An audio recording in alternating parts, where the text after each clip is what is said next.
Yo, Hear me all right? yes, sir. Cool. Can you hear me? Yes, sir. Sounds good. Yep. My mic's been doing like funky stuff. I've been trying to adjust it since I got in here, but as long as it's good now, we're good. Oh, we changed the frames. How's everything going, man? Going all right, man. I'm just fucking tired. How about you? Yeah, I mean, I have no excuse to be tired. I'm not in prep or anything, but Oh, he got Yeah. the bonnet on today. yeah, Oh, he must have got his hair did. You got her all fresh and shit. actually, it's the opposite. My hair's so fucked Oh, up, I okay. gotta hide it.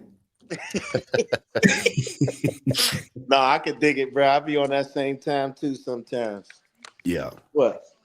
I get a cut on Wednesday though, so I heard that. I need a cut bad, my damn self. yeah. Yeah, I'm about to get my food. What you mean? And I can Uh, eat. so Cause I Mike, ain't you're in, the I ain't in prep either. I ain't in prep. I can eat. You know, it feels good. I ain't even gonna hold you. 10 years of being in fucking prep, bro. hmm Listen. yeah. I am enjoying life right now. I feel like a normal fucking human being right now. Bro, I say the same thing. Like this, I've competed every year since 2021, I think. And this is nice. Like, I mean, I miss it. Like everybody's getting in shape Yes. right now. But Yes. at the same time, it's like I don't have to worry about a prep coming up. Bro, that mental anxiety, oh my fucking God, bro. It really is like a relief. Hmm. Because this time every year for the past 10 years, I've been in some kind of prep for something. Yeah. Yeah. See you, Sky. That's crazy. Yeah. Mike, you looking phenomenal too. Real shit. Thank you. I wish Yeah, bro. I wish we weren't so early. I mean, I'd rather be early than late, but man, Yes. tell everybody it's like being 2 weeks out for 8 weeks and it's hard. Yeah, Yeah. because the Hunger Games, that's what I call it. You know what's funny? I'm not even really that hungry. I mean, I'm using a little bit of Retta, so that's That's helping. good. Um, but every single year, right? Because I have to eat like a motherfucker to put weight on. Every year we start prep, and I'm excited to start prep, and then it's like we barely cut food.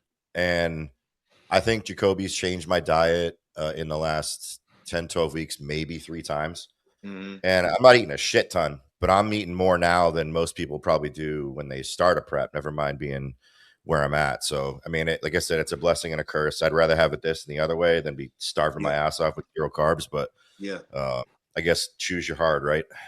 You know what's cool? I love that you said Yeah. that. Because I hate those clients who, after 2 weeks of a fucking plan, be like, you think we can change my meal plan? No, What? motherfucker.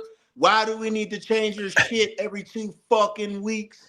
Don't nobody It's need to, Yeah. like, thank you for the saying ideal that. Because state. some people just think like you're just supposed to change it just because. And I always tell people, be careful of coaches like that who Yeah. just change your shit Hmm. just because or because you asked for the shit to be fucking changed.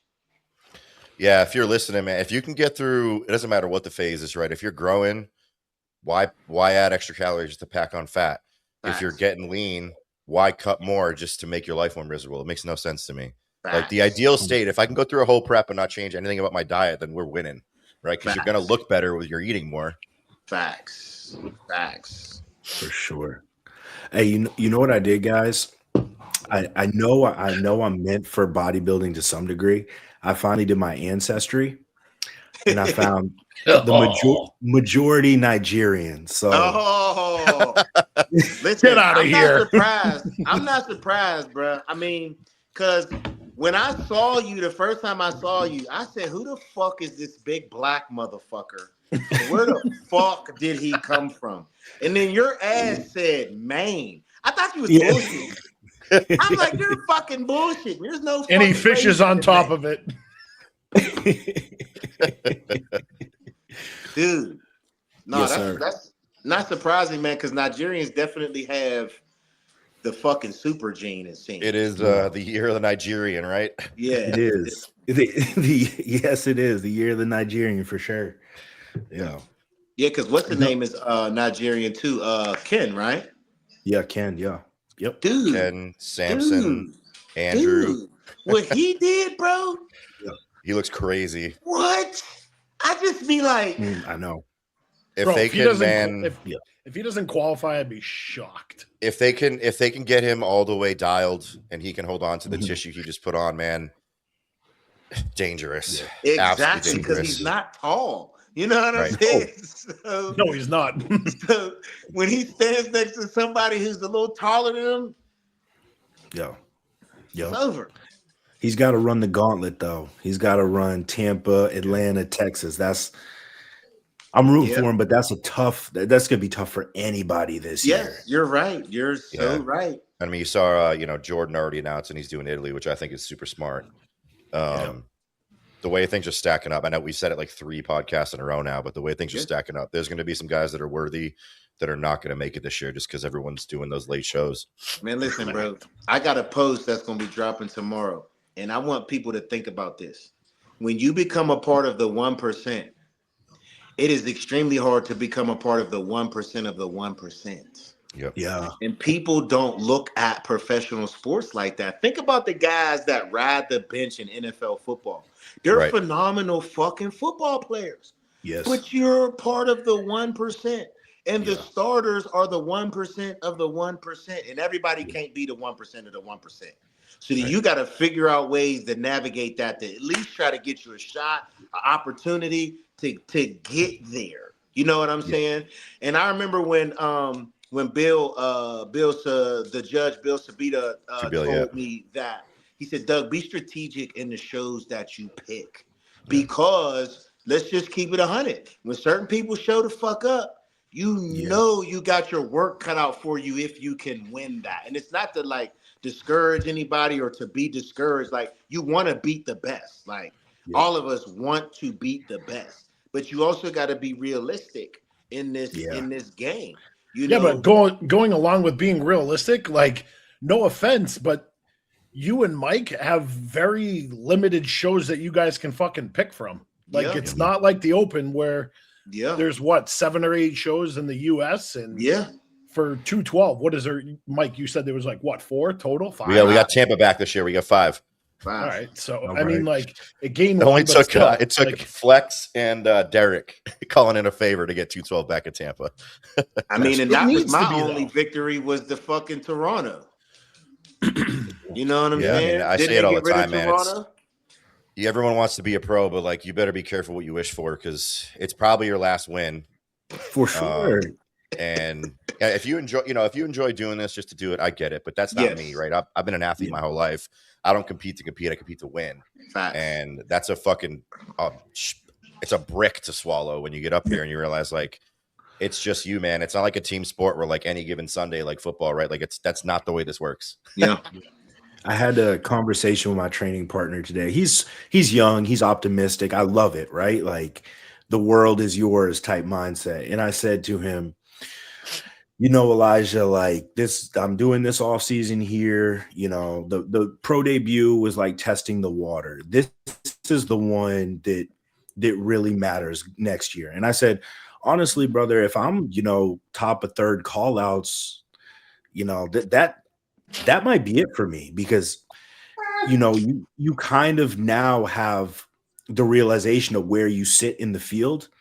And I'm gonna be honest, man, I'm getting into my late 30s. Like, do I really want to push another offseason to eat this much food and do all these drugs just to sniff the second call out? You know what I mean? Like, no, that's real. He's like, nah, it's all about getting better. And like, that's such a great mindset. Of course. But when you finally ascend to a certain place, you have to become a realist.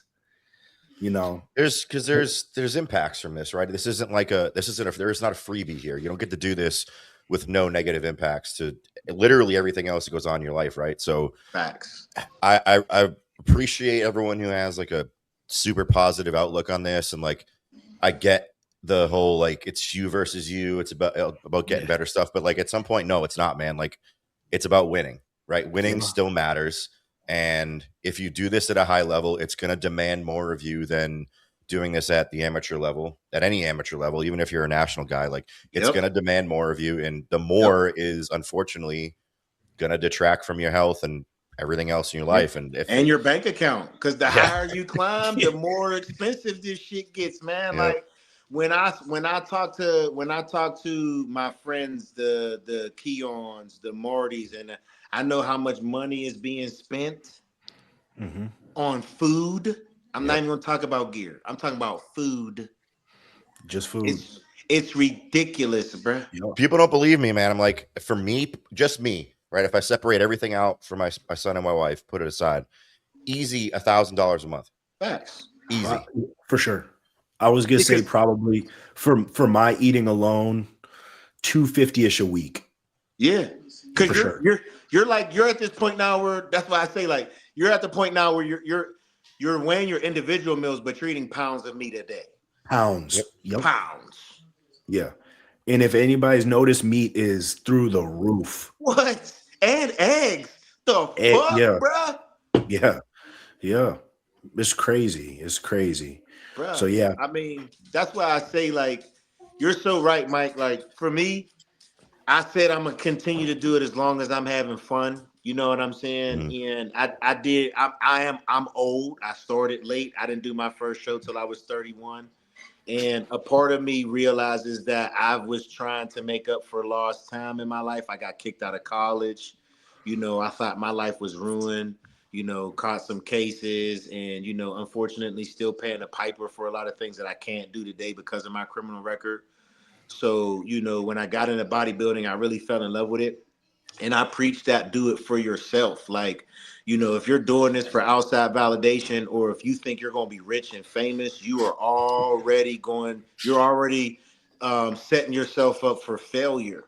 You know what I mean? Because in this sport, once you become, if you're fortunate enough to become a part of the 1%, trying to become a part of the 1% of the 1% kills a lot of people mentally and physically, because the amount of money you got to spend once you climb this fucking ladder, and it just gets harder. When you win a show, it gets harder to win the next fucking show. You know, sure. And that's just the way it goes. And I don't say this to discourage anybody. It's just the reality of the situation. And it's like that with any sport. That's why I say, you know, you take basketball, the guy that never gets any fucking playing time in an NBA game can come to your neighborhood and wash any fucking basketball player in your neighborhood. You know what I mean? But he's a part of the 1% in the NBA. And they're just not the 1% of the 1% who starts. You know what I'm saying? That's the part, right? Is like, this is the only sport where everyone, like, before they even fucking really, really dig into it, like, I'm going to go pro. It's like, oh, okay. Remember when you were like 6 years old, you said you're going to be a pro basketball player? Like, yeah, cool. But no one, like, it's cool that you try, but no one ever really thought there was anything behind that. And it's the same thing for bodybuilding. And I don't really know where it comes from. I think, you know, you think you just eat the food and take the drugs and train, and like, it just happens. Like, there's so many more pieces to this. And if your life plan is to be a rich and famous bodybuilder, like I got some fucking news for you. Straight up, bro. That's real shit. What's happening, Luke? What's up, Luke? What up, fellas? It's goody. What's happening? You look like motherfucking swole ass motherfucker. You look like you can't even breathe right now. Bro, I can't, bro. On your chin. I can't, bro. Every day it's a battle, bro. Can't imagine tying your shoes right now. Yeah. Dude, so on your post, socks on. It's so pathetic, bro. I actually get scared for my life every time I get dressed, bro. Every time I got to put my socks on, I stand up and I'm like, oh shit. I'm like, this is it, bro. Yo, you said 290 in your post. What 290 specifically, bro? So I'm waking up, like this morning I was 290.2. Okay. But like before bed, I'm like 297, 296. What do your thighs feel like right now? I know they are rubbing like all the time, bro. Shaping all like a time, motherfucker. Bro. It's so bad, bro. This shit is for the birds, dude. Being this heavy sucks. Like, I don't care what anybody says. It's cool. Yeah. It's cool, like in the gym for a minute. It's a part of the sacrifice. It's what you got to do to grow the muscle. Oh, bro. I tell everybody, man, it's like you feel good for like 90 minutes a day, and it's like after your first movement in the gym, and then once you're done, and then the rest of the day you're fucking useless. And it's got nothing to do with how healthy you are, man. At some point, at a certain weight for a certain height, you're just gonna feel like shit all the time. Dude, that's what I tell people. It's not the drug. Like my blood work before this cycle, like I said, was the best that it's been. I haven't got it. I mean, I'm 10 weeks into it. I haven't got it done since I started. But I mean, like, I don't think I've tanked my health in 10 weeks. So my blood work was good. My drugs are like in a decent spot, but it's really the food and the body weight that make you feel like this, bro. Because even on like my rest days, I cut my carbs in half, right? On rest days, I feel like significantly better, bro. Like I can breathe easier. Sure. When I wake up in the morning, I'm like, this ain't too bad. Then I eat my first meal, bro. I'm like, never mind, dude. Fuck this.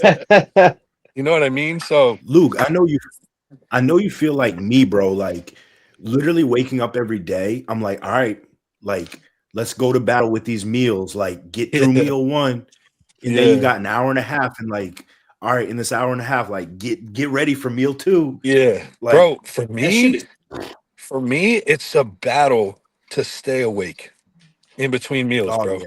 It's I can't do it. I'm like, I'll be going into my first meal like, all right, my energy's pretty good. I'm like, I got a coffee. I'm like, I'm good, bro. 150 grams of oats and 2 English muffins later, and I'm fucking cooked, dog.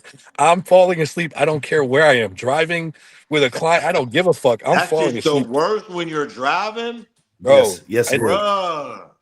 It don't matter. I'm going to fall asleep. So like, I better be somewhere where I'm not going to die because it's going to happen. You still haven't gotten used to that CPAP yet either, have you? Huh? So you still haven't gotten used to the CPAP or made that work in any way, have you? The mask you recommended has been better, but still no, bro. Like I sleep is my absolute biggest battle in the off season, without question, bro. Like going to bed at night, and I've talked about this on other podcasts too. I get like anxiety going to bed at night because like at the end of the day, when I'm 7 meals and 7,000 calories deep and like 2 gallons of water, and I lay back, bro. Am I gonna wake up? I don't know if that's my last time ever laying back or not. I don't know. And like, I'll put this fucking mask on every goddamn night, and every morning it's on the floor. It doesn't fucking matter. Like, it's and like, dude, it's just a battle, bro. Like, I feel like I wake up in the morning like I just went through fucking like boot camp or some shit, bro. Mm-hmm. And it's not. I'll tell you what, that's not what it should be. You know, just went to sleep. Dude, I had to cut back on the smoking because I went through a little bout of like acid reflux for like a week. Mm-hmm. Brother, every time the acid reflux came up and I was high, I said, oh, this is the big one. This is an acid reflux. This is the heart attack. This is taking me out. He said heart attack. Bro, for me, when I'm hot, because I smoke most nights too, I'll start to feel my heartbeat more. Yeah. Like, because I'm so in tune with like everything, right? Like, and I'll feel like after I just pound another fucking 1,200 calorie meal, like, and I'm sitting there like, whew, okay, like I can feel my heart just start, boom, and I'm like, yo, I'm toes up after this ground beef, bro. I don't know what to tell you. That's facts. What's up, Branson? How you doing? Doing good, man. Doing good. So just busy trying to get some shit squared away in the garage. Got to clear out a lot of fucking room in there and just going through. Dude, we have just so much shit in our garage. Like the amount of stuff you just like compile with kids, especially. Like, dude, like I just want to get a fucking dumpster and throw like everything we have away. I'm so sick of shit. I've done that so many times. I paid for junk service people to come and just get all this shit out. Just take it yeah, out. Dude. Dude, we moved in here. So we moved in this house June of last year, and like literally, like when we moved, filled up an entire fucking like probably like 15, 20-foot dumpster, like overflowing full of just like shit. And still somehow we have like a ridiculous amount of crap that like it just has continued to accumulate. And like half the, like it's like I don't know where half of it comes from. It's fucking insane. But That's I hate stuff. I feel like I grew up with stuff. Like my parents always has stuff, and so like as an adult, I am a minimalist, like a motherfucker.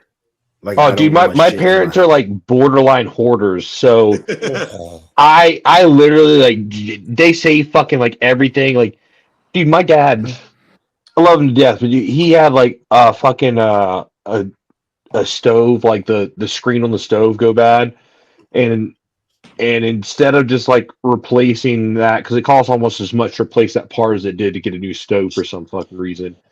And he let that stove, the old stove, like in the house in like a spare room for like well over a year and a half instead of just fucking trashing it. Throwing it away. And shit like that. And like I yeah. can't, so like I growing up with that kind of stuff, like dude, I just want to fucking have as little amount of like non-essential shit as possible. Yeah, So me too. Me too. yeah. I know we have some questions from last week.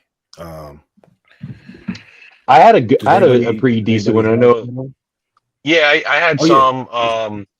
One was, how do you uh help clients that retain water from either flying or just general travel and stress? Mm, okay. Like going to a show or something like that? Like headed to a I, show? I- I've dealt with that quite a few Yeah, like times. if it's, I think if So- it's off season versus prep, it's probably a little different. Yeah, so I Yeah. know when Off season, don't even fucking worry about it. Just go Yeah, about your you yeah, business. just You fucking want yeah, to you off show. should be season, holding I don't water worry and about it. fucking. But I know when I flew to Vancouver, I left at 2:09. I landed at 2:16. Damn, Damn. Yeah. Bro, does that's anybody wild. lose? Does anybody lose weight when they fly? I lose I weight do. all the time. I'll I do. drop like a I motherfucker. Same, dude. I dry the fuck out when I Yeah, fly. I so do don't I. hold Yeah, I That's don't. why any I feel, damn yeah, water. that's why I feel like it's person independent. Like it's very independent to each 100%. individual. Yeah. Because I some think the best people, thing you can do is. yeah, go ahead, Go Mike. ahead, sorry. No, go ahead. Finish up. So I think like some people, depending on like where they are in prep and everything like that, like you're gonna have to cut back on like when they're flying. I'm saying like probably cut back on carbs. Make Mhm. sure that they're getting up out of their seat probably every 15 or 20 minutes, walking up and down the aisle to keep like the circulation going.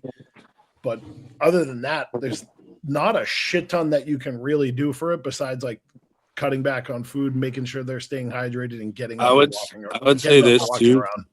I would say this too, because I made this mistake before, but for the opposite reason, because I drop a lot when I fly close to a show. If you're competing on a Saturday, don't think you're gonna fly out by Thursday or some shit and have enough time. Get out No. as Exactly what I was early. gonna say. I know people have jobs and families and shit, but get out as early as you can. Yeah, if And you're gonna just commit, give yourself 16 time. to 20 weeks to a prep, man, Yeah. fly out 3 days early. Right. Yeah, If that I'm was competing always on a Saturday, I don't get there any later than Tuesday. Yeah. Granted, I have some flexibility with work, so I can do that kind of stuff, but don't throw away a whole prep because you want to cut flying tight. Because even if you hold water like a motherfucker or you lose it, or like you flatten out like I do, that gives you enough. You can mitigate that in a couple days. Like you're not going to mitigate it in 24 to Yep. 48 hours necessarily, but in 3 or 4 days, no problem. Dude, especially like if anyway, man, if you have any like PTO, your job, plan that out. If you're planning on competing, plan that out and try and take like if you can, try and take that whole fucking week off.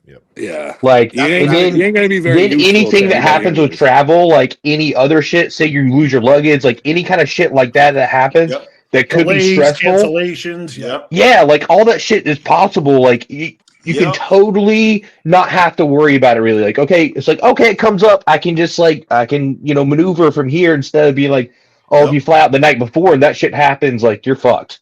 Which takes us back to what we were talking about earlier. This is an expensive hobby.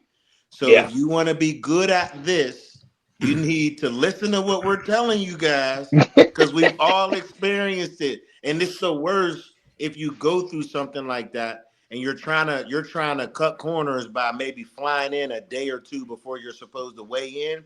You will Yeah, fucking screw no. yourself. And I mean, the reality of this, Luke, you and I have talked about this a lot. Traveling as a bodybuilder sucks, right? But Yeah. if you're going to travel for a show, man, like you need to have your shit squared. When I travel, I have every meal plus a couple extra in case something fucks up time-wise Mhm. in a cooler. I'm spending like $20 or $30 at the airport just for water. And that's a huge part of not holding water is like make sure your water intake while you're flying stays exactly as it is if you were on the ground.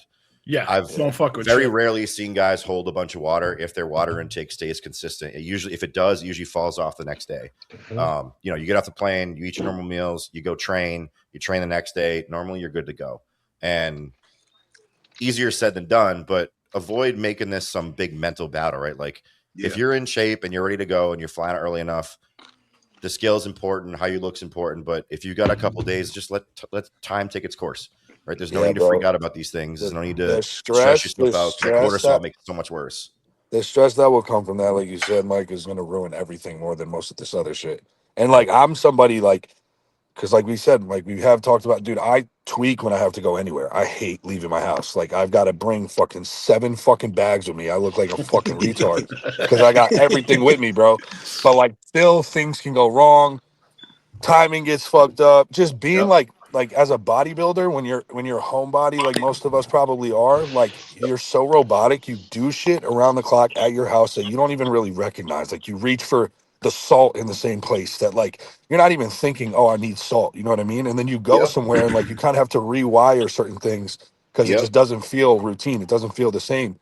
And that can add stress. Just trying to keep things as simple as fucking possible before a show, giving yourself adequate time, not rushing, all that kind of stuff. It's just going to set yourself up for, you know, an easier process. But like traveling, especially when you start competing at higher levels, it's part of the game. So most of the time you're going to have to fly to a lot of shows. Like the last 2 shows I've done have been in different time zones on the other side of the country. Right. So it's just part of it. You know, I think that's where a lot of people fuck up too, is they're not giving themselves enough travel you lost time. the host, bro. He's coming back on. Yeah, he just has to reset. Anybody got any questions? He said he was lagging. So look, for me, I love the traveling part. Like Anybody know what happened to this dude, bro? I can't hear Doug. He'll be back on. Oh, you can't hear me? No, we can hear you. You're good. You can hear me? Yeah, we can let me hear leave and come back. Hold on. You know, I was just saying I love the traveling part. Like for me, I like to get in a week early at the least. You know what I'm saying? So that I can have time to make sure I ain't worried about shit. Right. You know what I'm saying? My feet kicked up. I know which gym I need to go to. If I want to do some cardio, sit in the sauna, get a quick pump in. You know what I'm saying? Like, I mean, and I've learned just from my earlier years in training, and I just kind of look at it like, especially if I'm going to a new city or I'm going to a city that I like, you know what I'm saying? Like, I'm always go, if I can, a week early, just so that, like he said, because I've had that happen before. You get to the hotel, you're like, fuck, I don't got no salt. Now I got to run back out and go get some salt. Then you're like, fuck, I didn't grab no peanut butter. And I got to run back to the motherfucking store and I got to get peanut butter. And how the hell did you deal with it when it came to Japan, though? Japan, I went there. I flew into Japan 5 days early. No, 4 days early. I bought some compression socks and I fasted. And I just had what is it? Horsetail tea and water. I was fine. My weight was actually fine when I got there. Which was my condition wise, my best look. It was in Japan. So you know, me getting there early too it was just so stress free. I knew where everything was. You know what I'm saying? I knew where to catch the taxi, where to catch the train, where the show venue was. Like I was really stress free, and that's the part that I say I really enjoy, because I've done it before, trying to. Right. You know, try to push it and try to like, all right, I could fly in 2 days before I weigh in, and then that's what the fuck happened. My fucking weight went up. I'm panicking. I'm going to the store 2-3 times a day because I'm forgetting shit. I'm panicking. You know what I mean? It's like, nah, I ain't doing that no more. So when I like you, Mike, I prepare. If I know what shows I'm doing, there's no question on when I'm going. If anything, a flight might get delayed, but it still won't make no difference because I don't have to be there when I get there. Yeah, I mean, for me, traveling for a show, like that is the last place I try to cut corners. Right, like this is not a cheap sport. We've said that several times already just tonight. Yep. I buy a fucking rice cooker every time I travel. Right. I get the shit delivered to the house because I'm not worried. I'm not going to worry about cooking rice a different way than I've done the entire fucking prep. So I have a rice cooker delivered, and that's how I cook my rice. And if the Airbnb doesn't have a good knife, then I buy a knife. Right? I do all the things I need to do to make sure that I'm not sitting around stressed about cooking meals or doing shit that I always do the same way. Dude, I have a mini rice cooker that's my travel rice cooker. With you, yeah. Usually, yeah. If I'm flying, that's what I bring. I understand that everybody has the freedom financially and with work to do things early and do things like the more expensive way, but it's the same story for the entire sport. Like the same way, like the dude that's probably going to beat you might be eating Doritos during prep. The dude that's probably going to beat you has a little bit more money, a little more time. And if you're going to make the, close that gap, you're going to find ways to do that. And that, man, it's not even just first-time competitors. I think even experienced guys drastically underestimate what stress does to you, right? And if you haven't been with a coach for a while and done this a few times and know what your response is to these things, you need to do everything you can to avoid that response completely, because it will absolutely fuck everything up, from holding water to digestion to everything, right? And so many people don't take into consideration with like the cancellations, the delays for flights, everything like that, like potentially getting on a flight and you catching something or getting sick and getting a virus. Like, I've seen that happen to people. That shit fucking food happens. Poisoning because they don't bring their food. They like, fuck it, I'll just go eat something, and then you are fucked. Yep. So there was what was the question? That was the airport. We're still on the traveling. Oh, okay, got you. Yeah, I was about to say, my computer is been fucking up. So we got a guest. We got a guest on here, Ransom. Yeah, man. Get the little one on here. Hold on a second. She keeps saying she wants to hear y'all, so I'm gonna change my audio. Adorable. I wish my daughter was that young again. She gets on my fucking nerves now.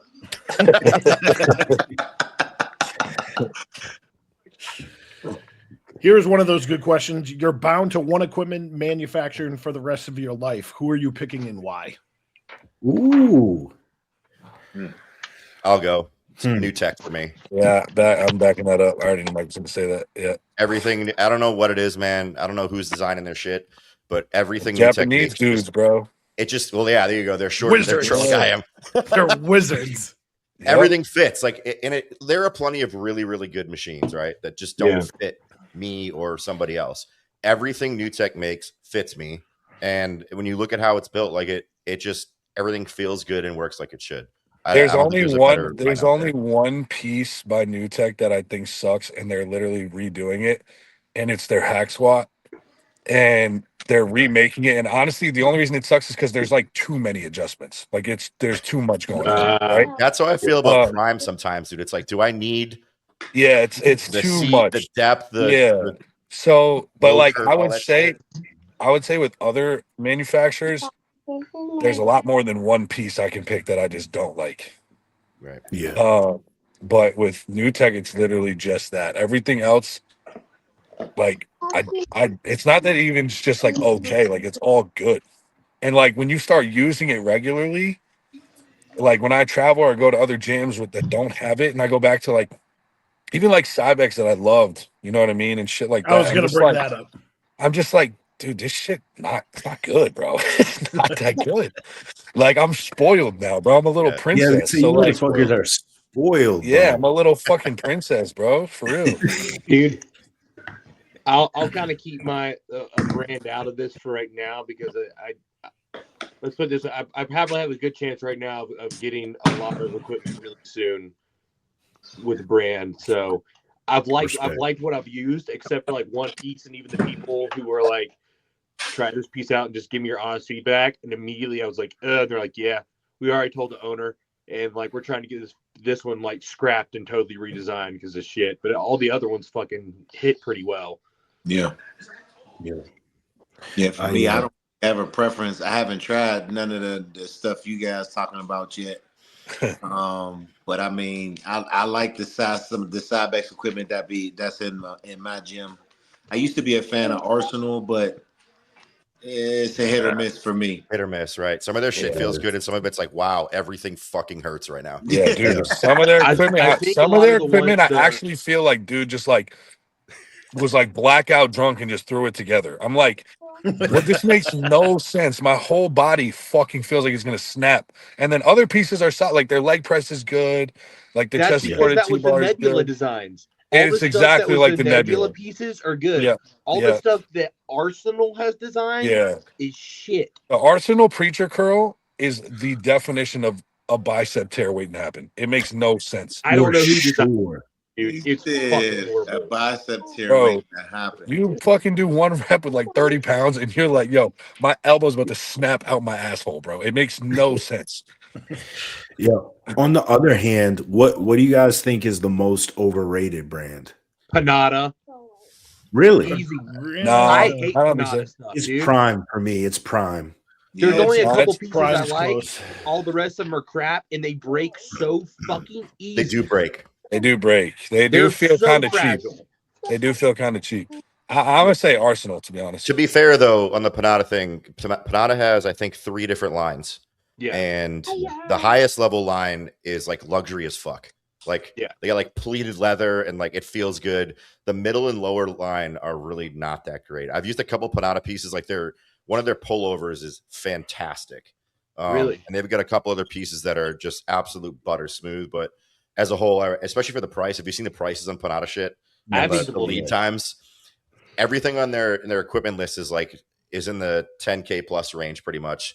And people are waiting like 12 to 18 months for shit. It's like, that's crazy. Yeah, that's crazy. Most of I would say the only pieces I've liked of Panada is back stuff. Yeah, I like their back stuff. Yeah. Yeah, I think for me it's Prime. Like every Prime piece I've used, I've been like, all right, this is cool. You can like the weight distribution and the load, but like none of it's ever felt better than any other damn near piece that I've used. Like, I don't know. Maybe I'm using it incorrectly, but it's not great in my opinion. I like a lot of the Prime stuff, honestly. The only piece of theirs that I'm like, I won't say glued to, but I really love is Luke, the lap pull down that we use in the high row. Yeah. And the only reason I love it is because it moves opposite to every other. Like everyone loves the is it Cybex, the one with the individual handles, Nautilus, the Nautilus pull down, right? Everybody loves that. Yeah. But if you look at the machine, the arm moves over the top of you, right? Mm-hmm. Comes this way, whereas Prime goes like this, so it moves in the arc that you want to move your elbow in to target your lats anyway. So a couple of their pieces are like really, really well designed. For the most part, for the average person, dude, the whole like changing the loading curve and all that is way too complex, and people misuse it all the fucking time. If you're using a Prime machine and you're using anything but the top 2 pegs, stop. Like most of your load should be in the top peg. For me, it's 2-to-1 top to middle. The rest of it, leave it alone. Right? It just, if you're not really into this, that just don't fuck with it. Yeah, I think Atlantis has some sneaky good pieces. For sure. Atlantis does. I think Jim Lico does too. I've never they don't have like I feel like those brands don't have like tons of different pieces. I feel like they just got a couple like pieces that they ride with. Some of the old school Strive pieces are fucking good. Well, that's so Strive became Strive is Prime. Yeah. Yo, you know what brand is crazy? It's not really like a bodybuilding brand, but I feel like I'm at like a state fair every time I get on them. Like sometimes when I go to a hotel or something, any of you ever use the hoist stuff? Hoist. Oh, well, you're fucking. You're always like rocking back and forth. Yeah, that's the one thing I don't like about you're doing like a chest press in your whole body. I'm not a fan of hoist. I feel like a fucking faggot when I do. I cannot sit there and feel like I'm training hard when I'm fucking flooping up and down like this every time I press. I Luke can't. is funny as hell. Man. I can't do it, bro. I'd rather get off and just like go do push-ups or something. I'm not fucking doing that. Yeah, I agree. I don't like how your body moves with the. I'm Yeah. not a fan of I'm Hoist. like, nah, fuck Yeah, that. you can't look cool being like Yeah, you can't be 250 like, and I can't be rocking like around. grunting. Like, I can't be like, I can't be like grunting and pressing 4 plates while I'm like, wee. I'm like, wee, back I and kind of forth, want to bro. take Luke to a gym that has nothing but hoist just to see this. yeah, Oh my god, I mean, you kind of feel like you're on a roller coaster. for on a sure. roller. Yeah. feel gay as hell. So I want to flip this question around a little bit because I feel like we've gotten the community has gotten really like culty about brands and equipment. It's like, and like it's we trendy probably all shit. grew up, most of us, training on shit that like looks like or is hammer strength, right? Yep. Hammer strength gets so much shit these days, and it's like, dude, I like it. everyone I I know it's OG. It's good. got fucking huge and strong using shit like that, and everything we have from New Tech and Prime and Atlantis and all this new stuff is fantastic, but it is like by no means necessary to have that equipment to do well Not in at the all. sport. And the obsession over like alignment and loading curves and this, that, and the fucking other thing, guys, you're Just taking it like too it. far, and it's Yeah, detrimental. I mean, my gym still has a lot of hammer strength stuff that I still use. I love Shit it. works. Because it's great pieces. Bro, you know what? The You know what hammer I strength love? back pieces are my favorite. So like the DY row, Yeah. that's one of my favorite fucking back pieces. That and the you know the supinated like row that's like in front. Those two, like you really it's hard to beat. Honestly, you go to any like most gyms anywhere you go will have a couple of their pieces, and you always know how it's going to feel. Right. You Bro, can't break them. that's what I loved about like COVID, to be honest, was like I said, we're all princesses, honestly, with this fucking equipment that we have. And like COVID, I was forced back in my garage with like a squat rack, some adjustable dumbbells, and a bench. And I still made a ton of progress just doing like basic shit really fucking hard. And I'm not saying that like obviously like, it's this equipment like selection and variety, it's definitely helpful. Yeah. But this was not around in the 80s and the 90s and all that shit. And guys were still freaks. Like, you just need a fucking barbell, some testosterone, and some chicken breasts, and you can probably get pretty big.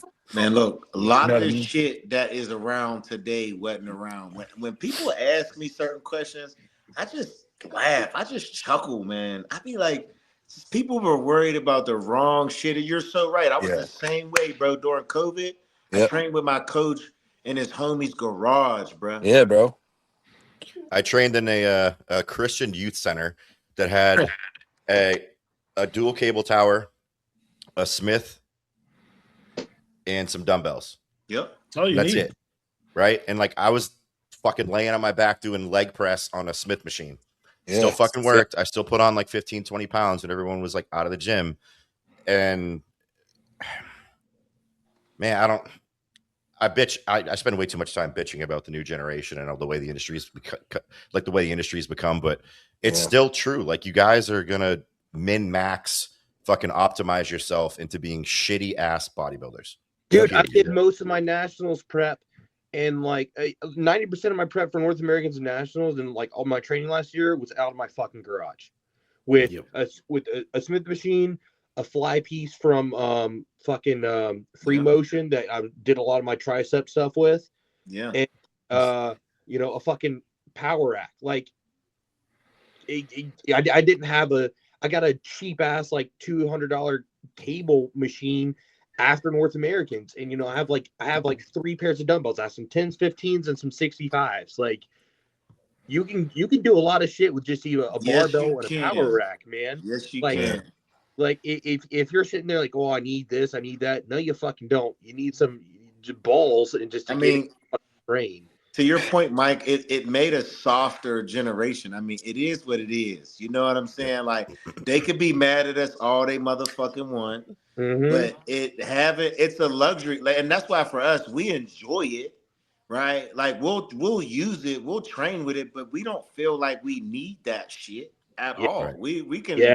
We can grow in a fucking garage if it boils down to it. I'm gonna get the results however I need to get them. I don't have to be at the gym with the marble fucking floors and the fluorescent lighting and all of that shit. All that shit don't. It's cool and it's nice, you know what I'm saying? But it's not necessary. Dude, I'm gonna play devil's advocate here. I know what If he's I gonna gotta say. go back to training out of my fucking garage, though, I'm probably not doing bodybuilding no more. I'll be honest. Of course, if you have the choice, yes, of course. Right, but guess what though? If the world shut down today and these motherfucking kids couldn't train at these fucking gyms, they wouldn't know what to do. If the internet shut down today and you couldn't post your fucking duck lip selfie and your fucking optimal tricep push down fucking video, these fucking wouldn't nobody be fucking training. No, Nah. That's a fact. We would, because we was doing it before the shit. Yeah. Yep. Dude, I'd be sitting there fucking pulling a Samson and just fucking doing push-ups and sit-ups like you did in Korea when he was on lockdown. No, I'm getting fat, bro. Mike's like, nope. Fuck that. I'm getting fat. Nah.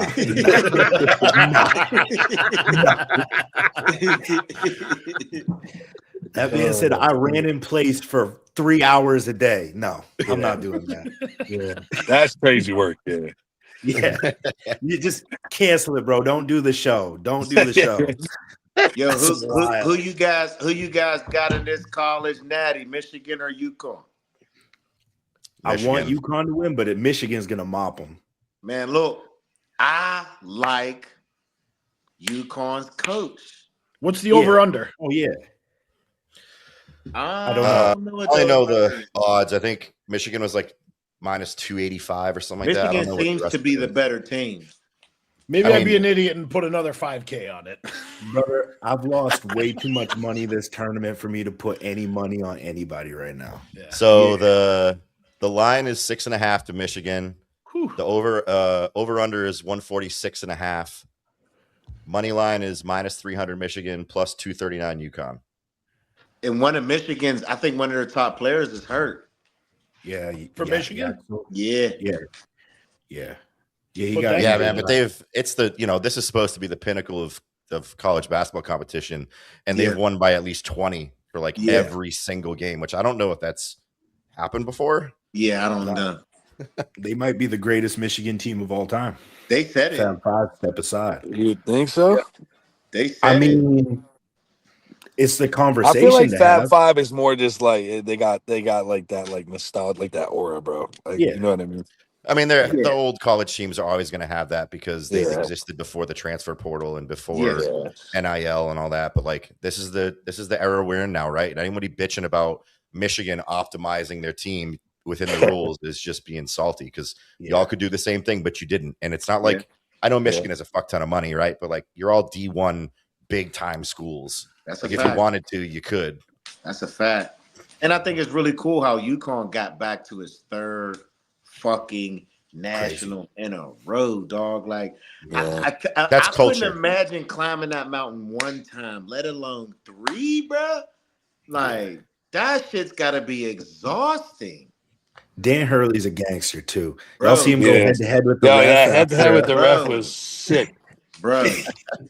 He's not. See, I love coaches like him because you can't be a soft ass bitch with a coach like that. You will never make it if you don't have the mindset to understand that he's really just trying to get the best out of me. He doesn't personally not like me, but I'm not living up to my potential. You can't fucking play for a coach like that. Those are my favorite coaches. I respond really well when a coach digs in my ass. I just do. You know what I'm saying? Like I don't need you to tell me what I want to hear. I need you to tell me what I don't want to hear. That's why my bodybuilding coach, I've only had one. I need somebody to tell me that wasn't good enough. You got more. Yeah, he's the Saban of college basketball, right? And we're losing that shit. And I think not to tie everything back to bodybuilding, but I think that's why we're losing some of the generation we're losing is because nobody's coachable because they weren't athletes first. And Yeah, bro. there's so much pressure on coaches to like from parents to not be a coach and to be a friend. It's like, dude, no, my coaches, if I fucked up, my coaches beat my ass, like almost literally, right? Like you fucked up at the game, that practice the next day was hell. And you understood that it didn't mean that they didn't love you. It wasn't you personal. You really understood that they just want the best for you. You know, and you're not living up to that potential. But it's like today, oh, my coach hollered at me. Shut the fuck up. Yeah. Like, shut up. You need to be fucking hollered at, you fucking pussy. Yeah, Dude, everybody, bro. My high school wrestling coach one time, like, there's a one match I remember distinctly. It'll never leave my mind. Like, I won it, but I barely won it, and I should have mopped the floor with the kid. I've never had my ass like ridden like he did that night after that. Was the worst practice I ever had was actually after a win. Dude, yeah, and like I'll never forget that one because like he was so mad. I was like, it's like that stuck with me. I was like, it's worse than being chewed out for any of the times I lost. Mm-hmm. Yep. You know, it's like you guys, you know, if you're trying to do this, don't pick a coach that's a friend, man. You don't want a friend. I saw somebody post today, actually. I forget who it was. And I don't know how I feel about him actually posting the conversation with his client, but he basically said, "Hey man, don't pay me this month. Like you said, you're going to be better. You're not, you're lying to me. I know you are. So I think it's better if we just go our separate ways." And I'm sure that hurts like a motherfucker to hear, but man, it is what it is. It is what it is. And like on the relative scale of things, like the majority of the shit we do every day is not that hard. Right. No. Eating 6 times a day and training. Yeah. It's monotonous and it could be a bitch, but it's really not difficult. No. Right. So just fucking do what's on the piece of paper and just go to sleep and do it again tomorrow. Yeah. That's just the thing is people are so mentally weak today. They can't take constructive criticism and they want a pat on the back. And it's like, you know, I did X, Y, and Z. Well, you should be doing X, Y, and Z. Yeah, exactly. You don't need a fucking high five or congratulations for eating all your meals and getting all your cardio in and your workouts in throughout the course of the week, especially if you're on fucking prep. That's what you should be doing. From all you guys, let's take a poll here. How many of you guys have like been in prep and didn't have your coach be like, "Oh, you look good," or like anything until you're maybe like 2 weeks out? My coach never. Yeah, I don't think that's a smart move. Never. Like, Cameron's always like, I think we got a little bit more to get off you. Like every time, that's like the response I get. Every check is like, yeah, we still got a little bit more to go. Let's keep digging. It's usually how you feel. I'm like, I'll respond. I'm like, oh, pretty good. He's like, all right, let's keep digging. Okay. And then it's like either 2 weeks out or like maybe the week of the show. He's like, oh, dude, you look nasty right now. It's like, okay. Now I know we're good because if he says that, we're fine. I've watched my coach lose clients for that same reason. Yep. He doesn't tell me I look good. What the fuck? Yeah. He don't what are you here me for? Either. And I don't give a fuck. You here for a WhatsApp message or are you here to win the show? Like, what is it? Yeah. Yes. Well, that is the problem. We've had conversations about this on this podcast about clients getting too comfortable with their coaches and the coaches not drawing the line in the sand and being like wanting to be more than their friend. You know, like, dude, the line's in the sand. Like, you're a client. Also, good coaches understand that, like, you don't. This sport is so weird. Like, you can look sick, bro. You really can, and then you can show up to a show with your hopes up and think you're gonna fucking do so well, and then 3 freaks walk in and you take 4th place. Yeah. And now you're like mad at your coach. You said I looked good. Like, yeah, well, you did, but like they look better, bro. Like, and so like that's I'm gonna fire you. Like Blue, like, bro, I've been with Blue for 5 years. I don't think he's ever said I look good. Ever. I think he'll be like, he'll say things like, okay, we need to hold this look, or like, okay, we're in a good spot, or something like that for where we are. But like, we're in a sweet spot. We'll stay right here. And he'll never tell me, oh, I think you're gonna win. I think you're gonna be in contention for that. He'll never say that, bro. Yeah, because you never know who's gonna show up. That's the I've never heard Cameron say, "Oh, you're gonna win," or "I think you're gonna win." No, it's like, I think we're gonna do good. Yeah, but it's never like, "Oh, I think you're gonna win." Like, dude, even at North Americans, he's like, it's close. I ain't gonna fucking lie. Like, I don't know which way it's gonna go. And I knew listen. that's not the fucking case anyway. But like, I would never want to hear a coach, especially in this sport, be like, "Oh, you're gonna win," because there is no fucking guarantee to it. There's I think no. telling your client that this is your best look to date, one thing. Telling them that they're gonna fucking win, that's another. Absolutely. My first leg day training with my coach, I watched him tell one of his clients, "You're done." He was bitching on a leg press. And I'll never forget him say, and I couldn't even believe he said this. The kid says, "I can't, I'm not, you lowered my," his gear got lowered because he was No way. he was in the rebound phase. He's like, "I'm not on MSS." I swear to God, he said, "Racket, you're done. Get out of here." Before my first leg day, I'm like, "Oh, this motherfucker's crazy." Fuck yeah. Shut his session down. He was like, "You're done. See ya." I'm like, oh, and he proceeded to kick my ass because I thought I trained legs hard, and he watched me do my leg press. I had leg press and I had front squats, and I was supposed to do 20 reps on the leg press and then go do front squats. And in my mind, I'm like, I got to do these front squats. I didn't put enough weight on the leg press. I got done doing my 20 reps. He came over. He said, was that your top set?" I said, "Yeah." He was like, "No, it wasn't." He pushed me back down in the seat, put on 4 more plates on each side and said, "You're going to do this for 20. Then you're going to front squat." I said, "How?" He said, "Oh, you will." Bruh. I wobbled over to the front squat, could barely do the shit. And at the end, he was like, "That's how you fucking train legs. We don't save ourselves for nothing." I was like, all right, I think I got the right guy, because I thought I trained legs hard up until that day. Then that was the day I learned that I don't know shit. But I always pride him in teaching me real bodybuilding. You know what I'm saying? Like, not allowing me to be copacetic, not allowing me to feel like I did enough. You know what I mean? And that's why I tell people, I know that was why I was able to do the things that I did with him, because he was able to pull the best out of me. And he wasn't afraid to tell me shit when I needed to hear it. Because a couple years ago, we're training legs. I'm texting him in my phone. I'm texting my wife. He looks at me and I see this look on his face. He goes, "I hope whoever you fucking texting gonna help you on this leg day." Bro, I put my phone down and put that bitch on airplane mode.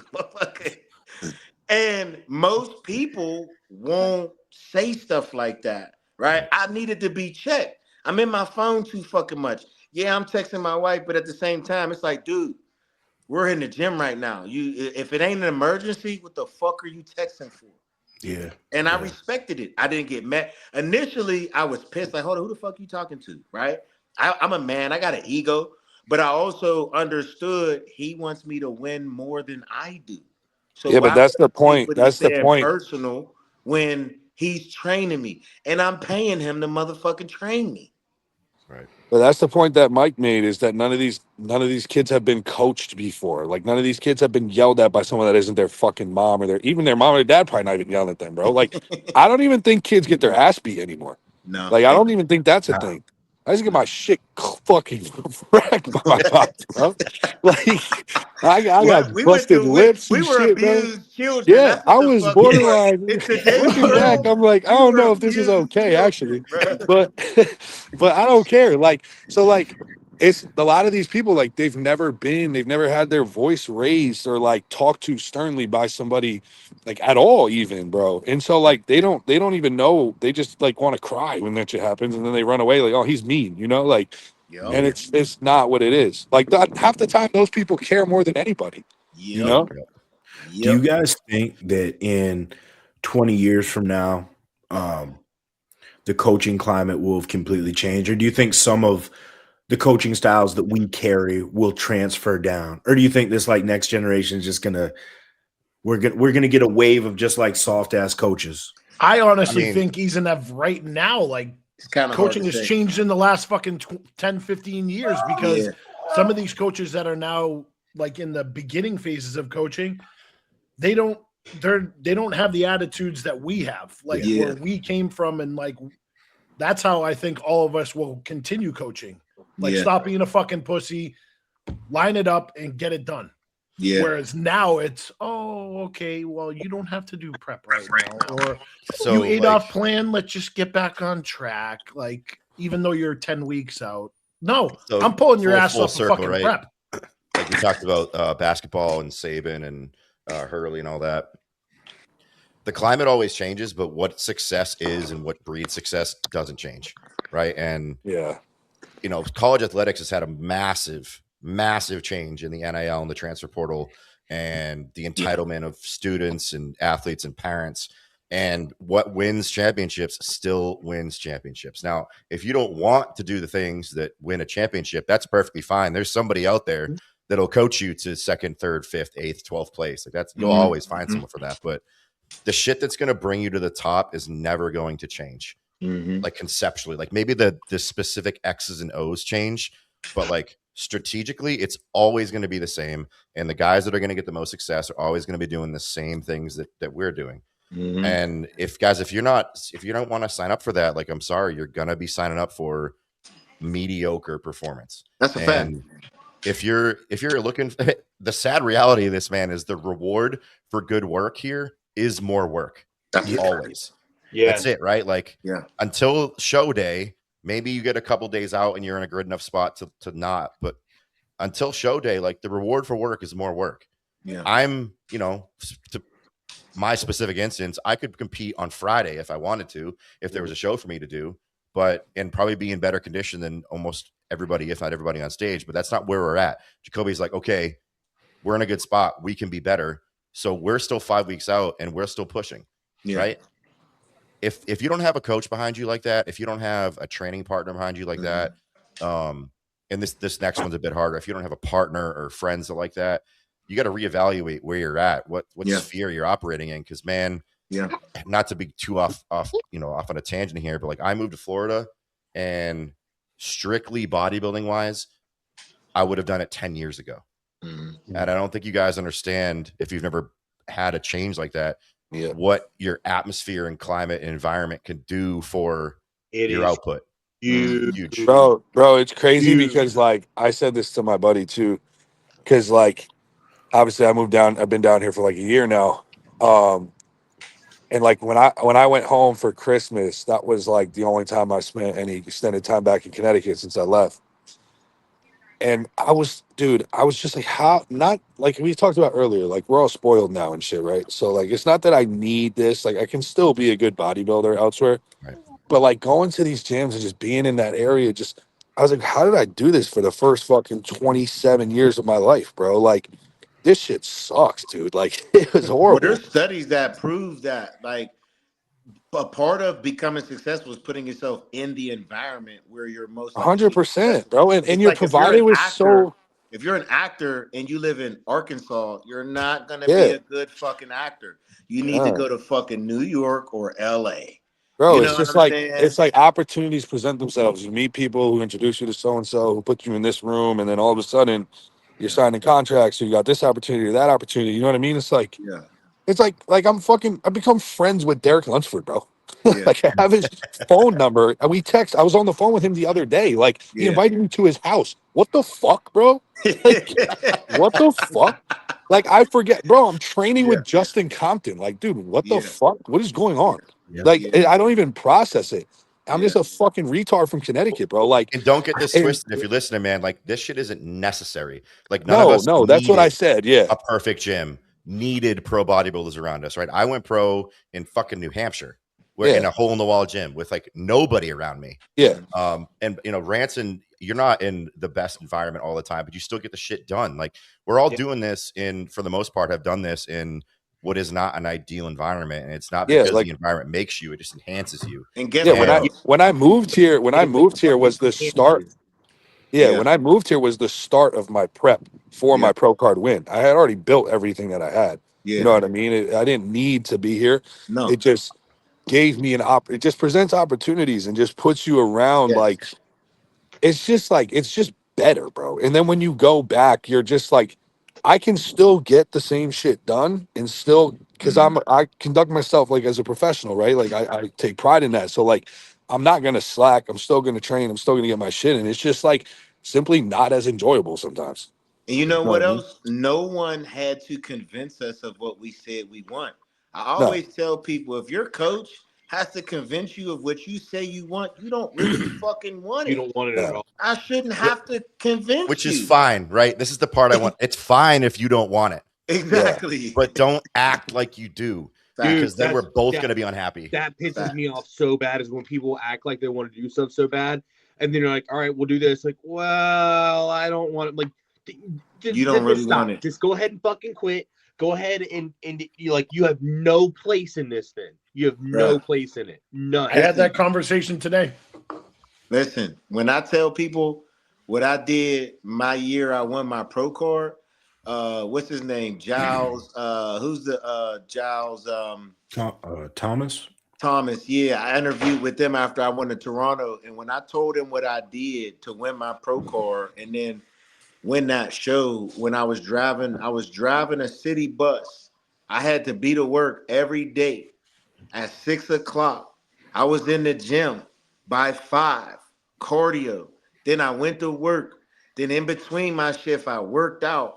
Then when I got done with my workout, I went back to work. Then when I got off work, I would go back to the gym. I did this for 2 years in a fucking row. You know, I had people that didn't have to be to work till 9 o'clock tell me they can't go to the gym at 6 in the morning. You don't fucking want to do this shit. No. You don't even got to be to work till 9, and you can't get up and do fasted cardio at fucking 6 o'clock. Beat it. I can't even have a conversation with you now. Bro, I say that all the time. Like, not to like, it's not a brag thing or anything like that. But I remember when I did granite, like custom countertops and installing and stuff. Clients come up to me and they're like, I can't get my meals in. I have a tough time getting my meals in. Bro, there was times I would eat a meal in a porta potty in negative 10 degrees.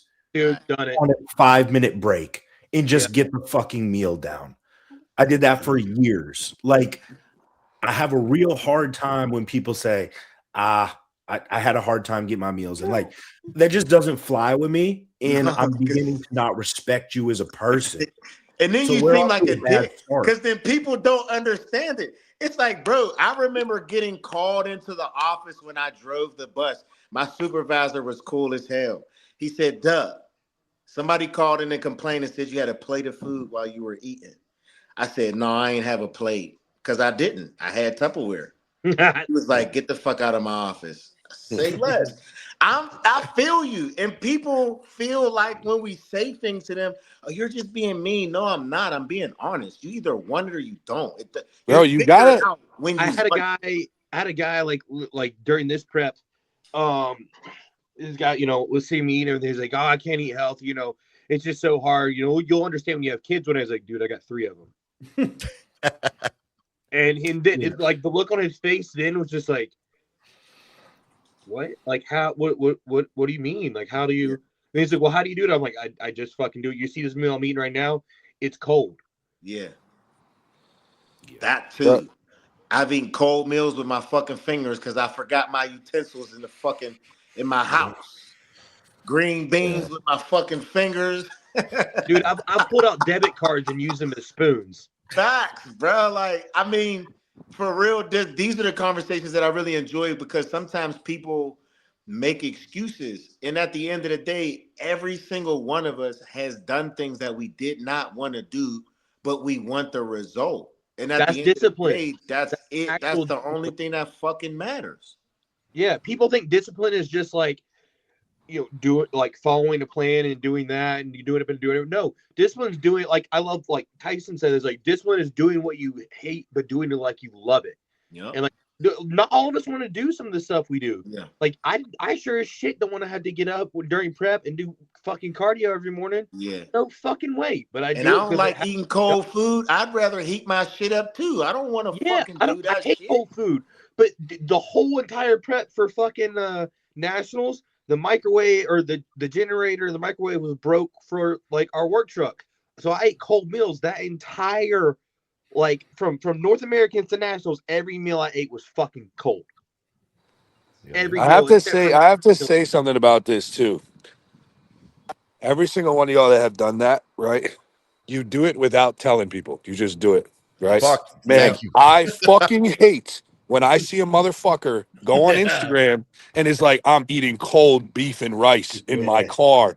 This is what it takes. Like, bro, I promise you, if you're recording it, you haven't done it that many times. Second of all, you're not that hardcore. You're eating beef and rice in an air-conditioned truck, bro. Like, you're not that hardcore. Stop trying to flex like you are. Luke Like, is funny it, as bro, hell. it pisses me off because this is the thing. Bodybuilding is hard at times. It sucks at times. We're tired. We're hungry. We're whatever.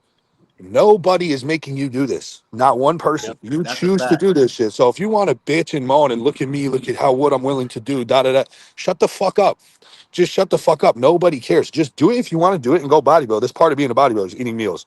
Whether it's cold, hot, whether it's convenient, whether it's not convenient, doesn't fucking matter. You have to eat your meals. You have to do your cardio. You have to train. If you're a bodybuilder, that's what you do. You don't have to talk about it. You just be about it. You know what I mean? The funniest is when people think that you can't eat chicken and rice early in the morning, or you can't eat It's like that's not meatballs and breakfast food. It's vegetables like, early bro. in the morning.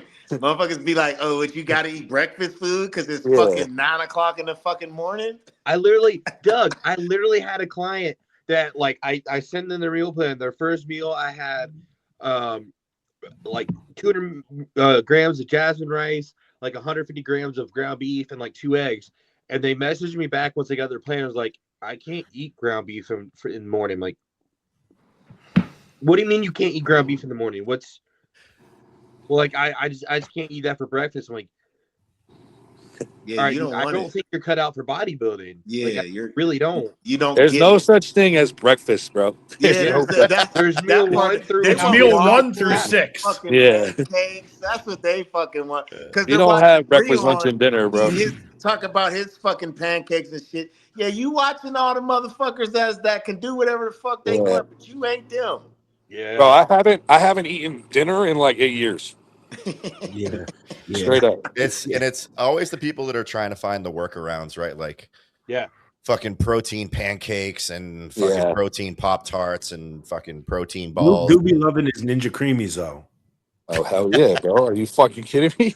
You're just a fucking. If you don't like a Ninja Cream, you're just a salty ass old head, bro. Hold on now. I get to turn 50 grams of protein straight whey and water into ice cream, and I'm not gonna do it. It's not ice cream, brother. Are we Bro, going? We're going down the ice you cream know promise how route. I you. feel. Let me, You know bro. how I feel about No, ice cream. no It's gay not even shit. that good. No, now no you're making gay shit. shit ice No, cream. shut up. You're making No, shitty ice shut cream. the fuck up for a second. No gay shit. Let me make you a creamy, bro.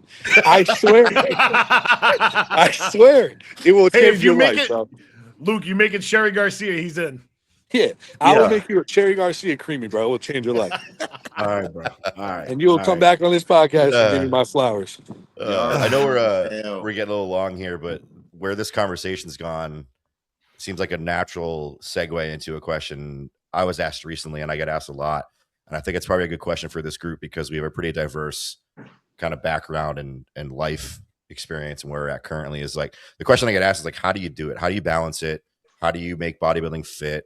And I know what my answer is, but so I'll go last. But I want to, what's your guys' answer to that question if someone asked you it?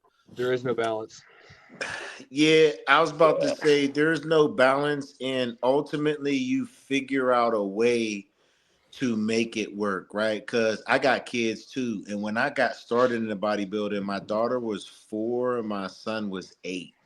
My son's 19 now; he's in college, freshman in college. My daughter's a freshman in high school. And I'd be lying if I said things were perfect, and sometimes relationships weren't strained. But ultimately, you just, my favorite saying is you figure out how to make it work. There is no blueprint. And there's definitely no balance if you're searching for, true greatness. One of my favorite books is Relentless by Tim Grover, and he talks about that in the book. If you want to be great at something, you are going to sacrifice the balance. But the key is to having the people around you who understand and are willing to allow you to do the things that you need to do and sacrifice themselves. Yeah. And you know, I wouldn't be where I'm at if it wasn't for my wife, flat out. My wife is my backbone. I can't say that our relationship has been perfect, but I mean, shit, what relationship is perfect at the end of the day? And my wife is my best friend. I met her when I was in 8th grade.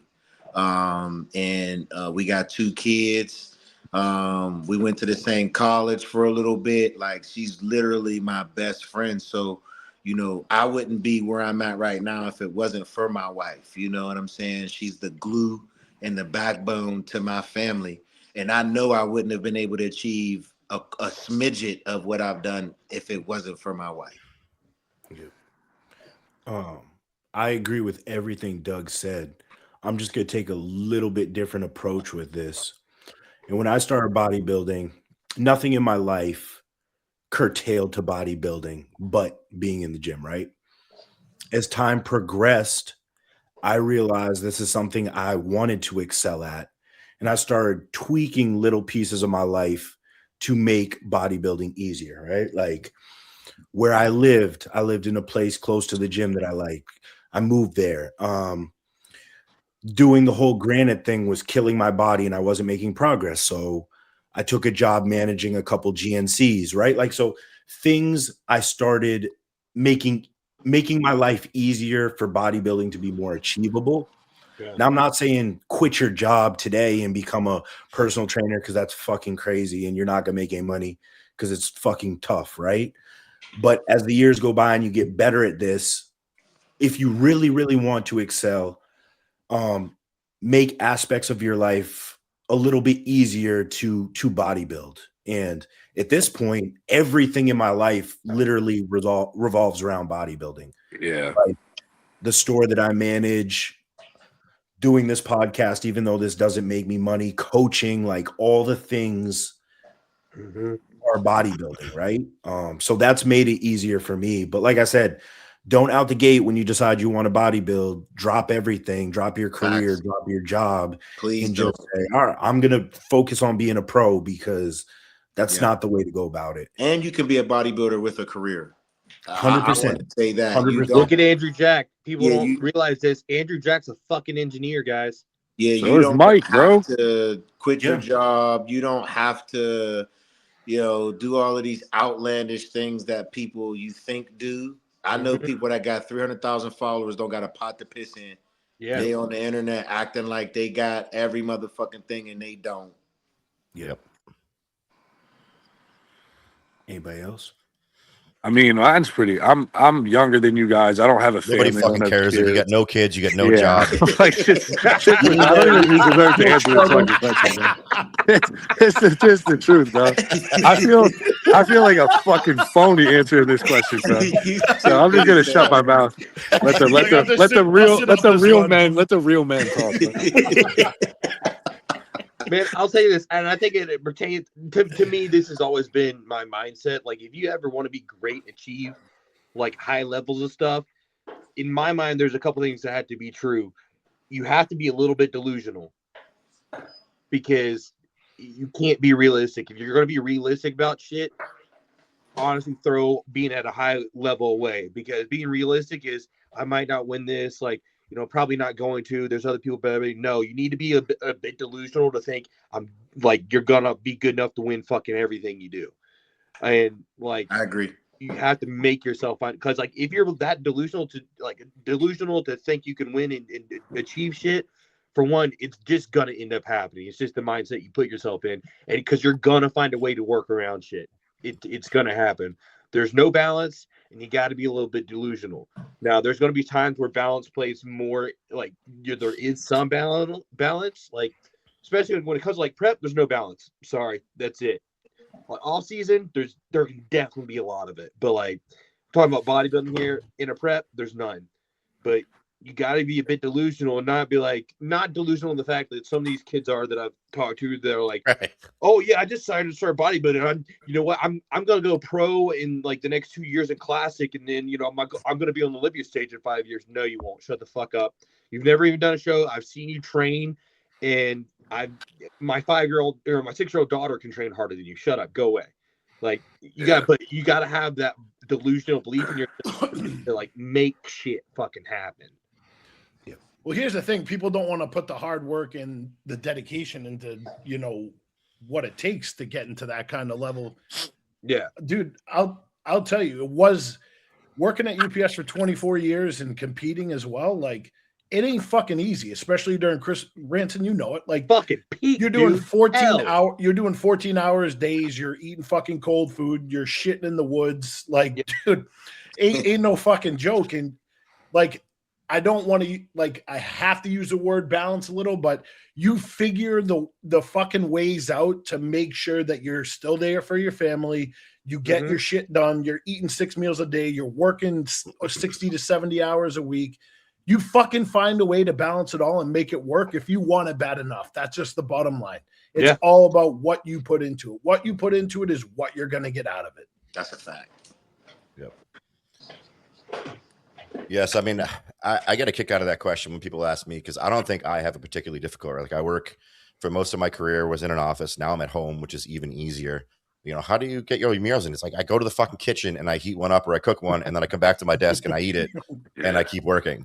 But like the balance thing is always funny to me because I don't know a single successful person who ever talks about balance. Dude, shit pisses me off. I'm not gonna lie to you. I don't know who you guys grew up like in the industry or whether it's in the bodybuilding industry or not, but like when I first got into it, one of my bigger influences was Rob Bailey, and he was just fuck balance. Absolutely not. He made merch that said fuck balance. Right. Absolutely. And it's like, I think juggling is a better term than balance, because balance implies that you have it all on one plane, but that's never going to happen here. And like, Ranson, you hit on it.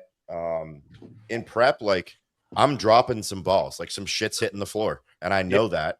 And I'm fortunate enough to have a wife that understands that and helps me manage the things that I tend to drop, even though, you should progressively get better at this and drop less.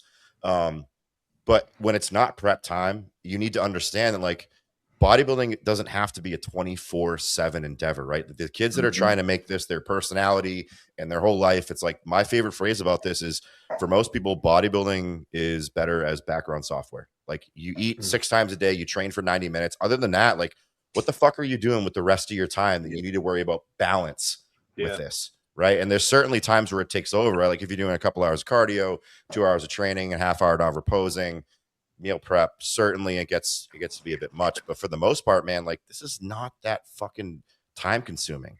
And if you're of any sense of any other responsibilities and any sense of time management, like balance shouldn't really be on your radar. And if it is, you probably need to look at yourself and figure out what the fuck you're doing. Because I bet your screen time's at 10 hours a day, right? I bet you're watching Netflix.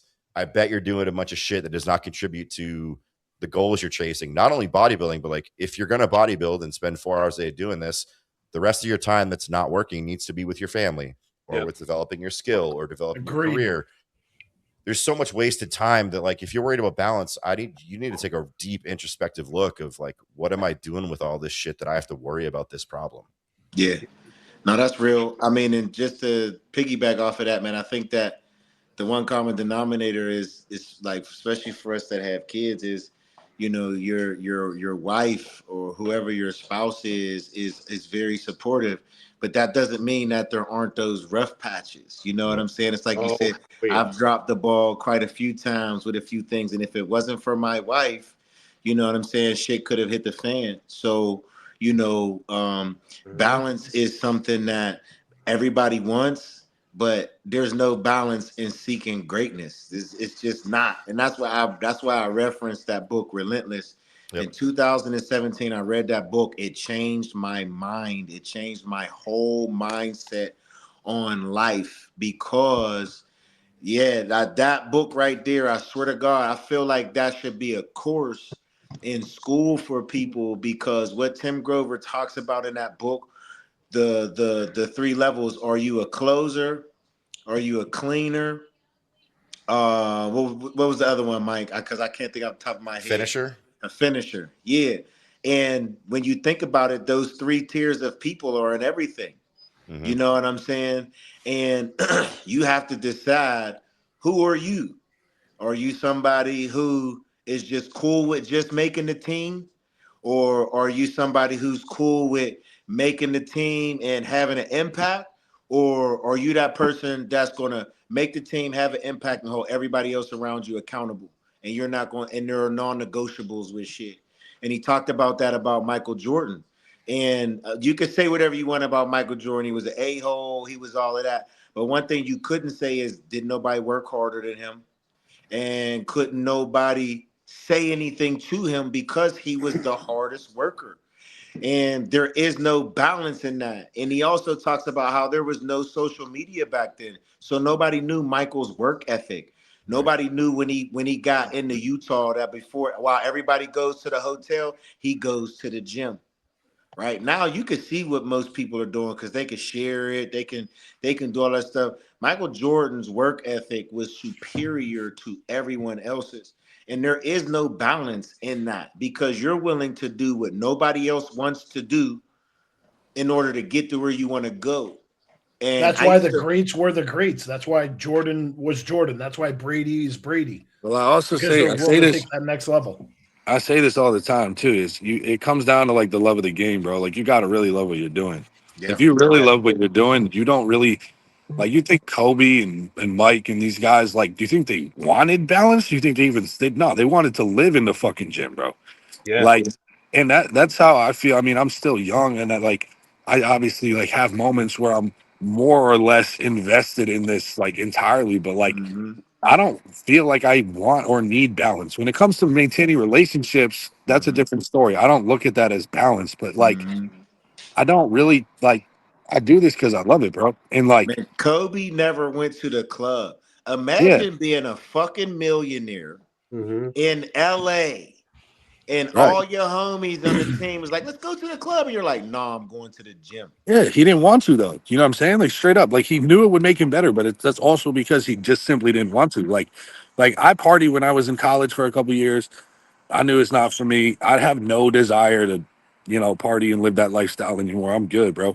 You know what I mean? So, like, it doesn't really matter. Like, I'd rather stay home, eat my meals, and chill. Like, I just like not telling doing people that. to do that, right? You got to live your life according to your But that's why I'm life. saying. That's why I'm saying the love of the game. Like, you got to realize, you got to look yourself in the mirror and be like, are you just doing this because you feel you should, or because it's trendy or popular, or do you genuinely love this shit? Like, that's what I tell any client of mine that's like, oh, I kind of want to do a bodybuilding show. Like, what do you think? Da-da-da. I'm like, getting lean and doing a bodybuilding show are two very different things. Because halfway through this process, you are going to be like, why the fuck? I hate my life. Like, why the fuck am I doing this? Facts. And you got to remind yourself why. And it's because you need to love it. Like, you need to be a little fucked up. But any person that's great at anything is that way. And there is no fucking balance. I think that's the just another word for fucking average. Every basketball player wanted to be Kobe, right? Yeah. Every quarterback wants to be Tom Brady. Why aren't they? Because they're not. Right. And that's a very important point, especially with the state of the industry we have right now. There's a really good fucking chance this is not for you. Yeah. And that's okay. Right. But this whole like performative, like forcing yourself into this mold that doesn't fit you is not doing you any good. And that's when you start looking for things like balance. That's when you start looking for a coach that eases you instead of pushes you. That's when you start gives you taps your ass, and tells shit. you you're doing a good job. And my coach if it's not gives me for a you, free man, it's meal. not you. Yeah. If it isn't you, it isn't you. And that's a fact. And the other thing about Kobe and all these guys that we hear about putting in hours in the gym and being just immaculate professionals and driving to the pinnacle of their ability is, I can guarantee you, when Kobe shut the door to his car, when he pulled up to his house, the basketball switch was off and the dad and husband switch was on, right? Because there's no wasted time. He wasn't fucking around on his phone. He wasn't sitting on the couch being alone, when the gym was done, it was time to be a dad and a husband.